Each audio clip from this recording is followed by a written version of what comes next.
दोस्तों, अभी तक तो मुद्दा उठ रहा था कि राम मंदिर की जो प्राण प्रतिष्ठा मोदी जी करने जा रहे हैं उसको लेकर साधु संत सवाल कर रहे थे कि बिना पत्नी के वो कैसे ये पूरी प्राण प्रतिष्ठा यानी इतना शुभ काम कर सकते हैं। लगातार विवाद गहराता जा रहा था। साधु संत खासे नाराज चल रहे थे। उनका कहना था कि एक अनुष्ठान भगवान श्री राम ने भी किया था। उस वक्त ऋषि मुनियों ने उन्हें रोका था कि आप अकेले सीता जी के जीवित रहते हुए आप अकेले यह अनुष्ठान नहीं कर सकते, क्योंकि उस समय सीता जी उपस्थित नहीं थी तो उनकी मिट्टी की प्रतिमा बनाई गई थी और उस वक्त भगवान श्री राम ने वो अनुष्ठान किया था। ऐसे में जब आप भगवान श्री राम के मंदिर की बात कर रहे होते हैं, उनके मंदिर की प्राण प्रतिष्ठा की बात कर रहे होते हैं, तो कम से कम उनके ही पदचिन्हों पर तो चलना चाहिए। इसी को लेकर साधु संत खासे नाराज चल रहे थे। उनका कहना है कि प्रधानमंत्री नरेंद्र मोदी अपनी पत्नी को छोड़कर अकेले नहीं कर सकते। अगर करना है तो अकेले नहीं, पत्नी के साथ करिए, वरना राष्ट्रपति द्रौपदी मुर्मू के जरिए कराइए।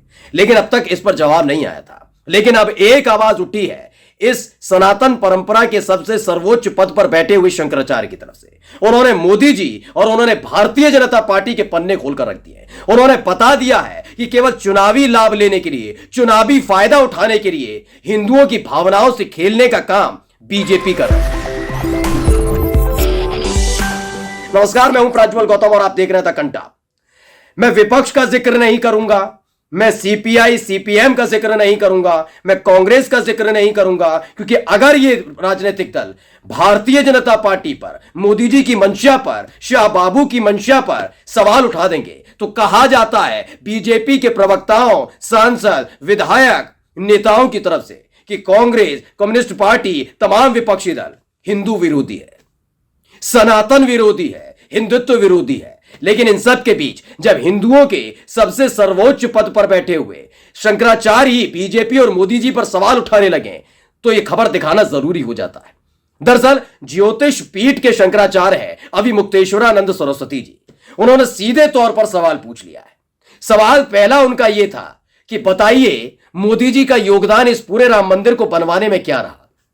दरअसल यह पूरा कार्यक्रम आज तक पर टेलीकास्ट किया गया।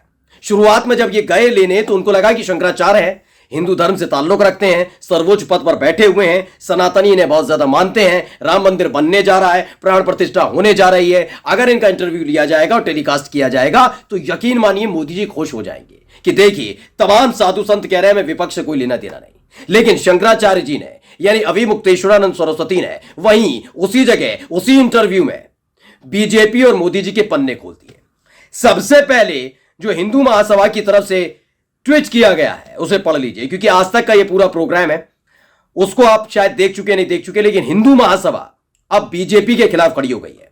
आपने कभी ये इतिहास में नहीं सुना होगा कि आरएसएस है या फिर हिंदू महासभा है, विश्व हिंदू परिषद है, ये तमाम बीजेपी के खिलाफ खड़े हो। लेकिन हिंदू महासभा जिसने लंबे समय से राम मंदिर की लड़ाई लड़ी थी उसको दरकिनार किया गया, बीजेपी को आगे किया गया, तमाम आंदोलनकारियों को धकेल दिया पीछे, मोदी जी को आगे महामानव नायक के तौर पर प्रस्तुत किया जा रहा है। इसी को लेकर नाराजगी अब देखने को मिल रही है। सबसे पहले पढ़ लीजिए हिंदू महासभा उत्तर प्रदेश, उन्होंने वही जो अभिमुक्तेश्वरानंद सरस्वती जी हैं शंकराचार्य हैं उनके ही उसी इंटरव्यू को ट्वीट करते हुए लिखा है, जगत गुरु शंकराचार्य भगवान अभिमुक्तेश्वरानंद सरस्वती जी महाराज का स्पष्ट मत है कि राम मंदिर बनने का श्रेय 70 साल मुकदमा लड़के जीतने वालों यानी हिंदू महासभा को ही जाता है।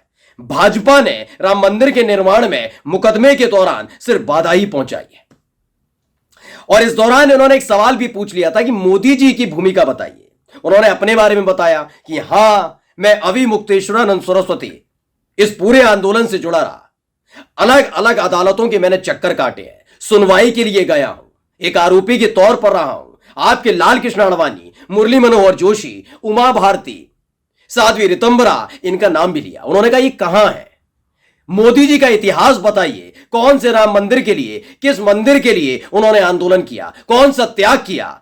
ये सवाल जब हम पूछेंगे या ये सवाल मीडिया के अलावा जब जब विपक्ष ने पूछा तो वो हिंदू विरोधी हो जाता है, वो मोदी विरोधी हो जाता है, वो बीजेपी विरोधी हो जाता है, और तो और उसे देश विरोधी बता दिया जाता है। लेकिन जब हिंदू धर्म के सर्वोच्च पद पर बैठे शंकराचार्य अभिमुक्तेश्वरानंद सरस्वती ने यह सवाल उठाया है, भारतीय जनता पार्टी में सन्नाटा पसर गया है। कोई जवाब नहीं दे पा रहा इस बात का।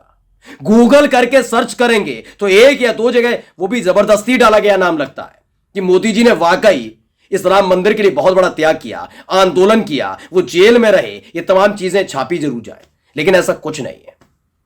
पूछते हैं कि मैं तेरे साल सक्रिय रहा, हम सब सक्रिय रहे, हमने तो आज तक नहीं देखा था मोदी जी को, हमने आज तक नहीं देखा। ये मैं नहीं कह रहा, अभी मुक्तेश्वर सरस्वती ने आरोप लगाया है आज तक के कार्यक्रम में।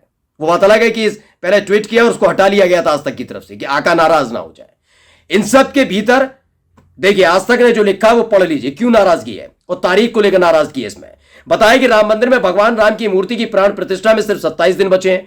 इसके उद्घाटन समारोह में शामिल होने के लिए कई बड़े राजनीतिक दलों के नेताओं, सेलिब्रिटीज, खिलाड़ियों, संतों को न्योता भेजा गया, लेकिन ज्योतिष पीठ के शंकराचार्य अभिमुक्तेश्वरानंद सरस्वती को भी निमंत्रण नहीं मिला। ऐसे में उन्होंने प्राण प्रतिष्ठा की तारीख पर सवाल उठाए।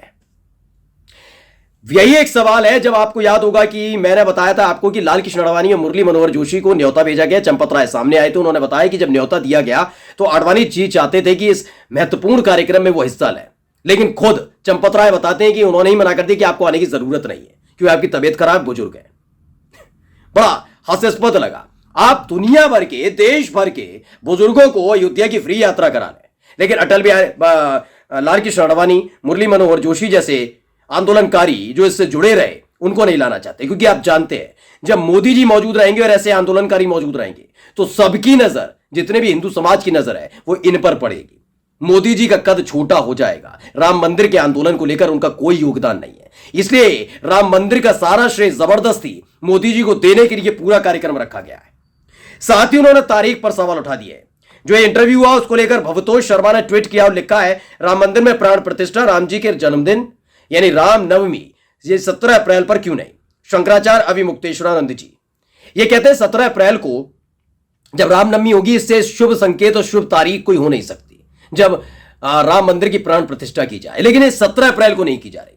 उसकी वजह मैं पहले भी आपको बता चुका हूं। दरअसल चुनाव उस दौरान चल रहा होगा, वोटिंग उस दौरान हो रही होगी, कई चरणों की शायद वोटिंग भी हो चुकी हो, और ऐसे में आचार संहिता लग रही होगी, तो मोदी जी के हाथों प्राण प्रतिष्ठा नहीं कराई जा सकती। साधु संत कह रहे हैं कि भाई जब मंदिर बनकर पूरा तरीके से तैयार नहीं हुआ तो इतनी जल्दबाजी क्यों है। और साथ ही वो आरोप भी लगा रहे, शंकराचार्य जी ने भी आरोप लगा दिया कि चुनावों में फायदा लेने के लिए सिर्फ चुनावों से पहले आधे अधूरी तरीके से राम मंदिर की प्राण प्रतिष्ठा मोदी जी के हाथों कराई जा रही है। अगर यह प्राण प्रतिष्ठा अभी नहीं होती और चुनावों के दौरान, ये चुनाव के बाद होती है, तो उसका लाभ बीजेपी को नहीं मिल पाएगा, मोदी जी को नहीं मिल पाएगा, इसलिए जल्दबाजी में ये सब किया जा रहा है। यकीन मानकर चलिए दोस्तों, जितने मेरे दर्शक इस बात को समझ ही गए होंगे, भारतीय जनता पार्टी और खासकर मोदी जी चाहते हैं कि उनके पास बताने के लिए कुछ नहीं है, इसलिए राम मंदिर के नाम पर हिंदुओं की भावनाओं का इस्तेमाल करते हुए एक बार फिर से इतिहास रचा जाए, तीसरी बार प्रधानमंत्री बना जाए। और अब यह आवाज विपक्ष ने नहीं, कांग्रेस ने नहीं, कम्युनिस्ट पार्टी ने नहीं, बल्कि खुद शंकराचार्य ने उठा दी है। नमस्कार।